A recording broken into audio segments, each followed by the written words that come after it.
Bidaman devient le grand maître des billes. Cependant, pour retracer le véritable début de cette licence, il faut revenir en 1995. À l'origine, Bidaman s'inspire d'une célèbre licence de jeux vidéo de l'époque, Bomberman. Pour résumer, cette licence consiste en des jeux de versus à 4 joueurs où l'objectif était de piéger ses adversaires avec des bombes au périmètre d'explosion linéaire, capables d'anéantir tout ce qui se trouvait dans leur trajectoire, qui s'est petit à petit développé au fur et à mesure des jeux, permettant notamment de faire des aventures solo. Et au fil des années et des épisodes, évidemment, cette licence est devenue de plus en plus reconnaissable et surtout puissante commercialement au Japon. Ce qui, évidemment, et vous vous en doutez, va attirer l'intérêt d'une marque de jouets qui a directement senti le potentiel autour de cette marque et de ce jeu. Et cette marque est Takara Tomy, ceux-là même qui sont à l'initiative et à la création quelques années plus tard des Beyblade. Et oui, le monde du jouet est vraiment très petit.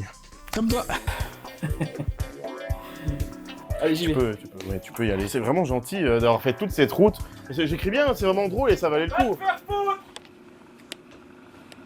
C'est donc en 1995 que Takara Tomy va lancer une nouvelle gamme de jouets appelée Bomberman Bidaman, de petites figurines capables de lancer des billes depuis leur ventre, à l'image des bombes du jeu. Et au fil des années, l'apparence de ces jouets va progressivement évoluer, pour commencer à s'éloigner des designs originaux de Bomberman, créant de par ce fait une sorte de toute nouvelle gamme de jouets, comme jamais vu auparavant et complètement modulable, et qui va véritablement bien prendre au Japon, allant même jusqu'à faire naître un animé et des jeux vidéo autour de ces petits jouets, alors même qu'à la base c'était déjà une adaptation d'une licence de jeux vidéo.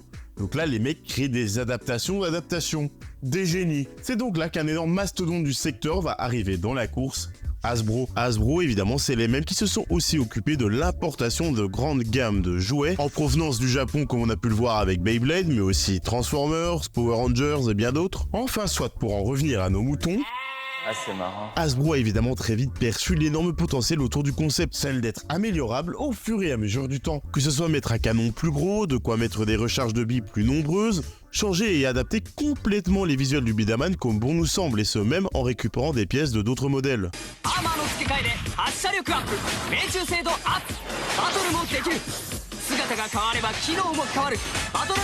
Clairement, il y avait un véritable coup à jouer, le genre de caractéristiques faisant rêver n'importe quelle marque saine d'esprit, conduisant inévitablement à de multiples achats au fur et à mesure du temps, pour les parents dépassés par leurs enfants se sentant inférieurs à leurs camarades avec leur simple set de base. Et c'est donc dans ces circonstances que Hasbro va pouvoir signer un deal avec Takara Tomy pour exporter la licence aux États-Unis et puis à l'international, sous le nom plus abrégé et clair de Bidaman, niant cette fois-ci toute référence à l'univers de Bomberman et revisitant les visuels et l'univers global autour de la marque. Un terrain de jeu d'1 m 30 de long, c'est le plateau de tournoi. Vidéo complète disponible sur ma chaîne.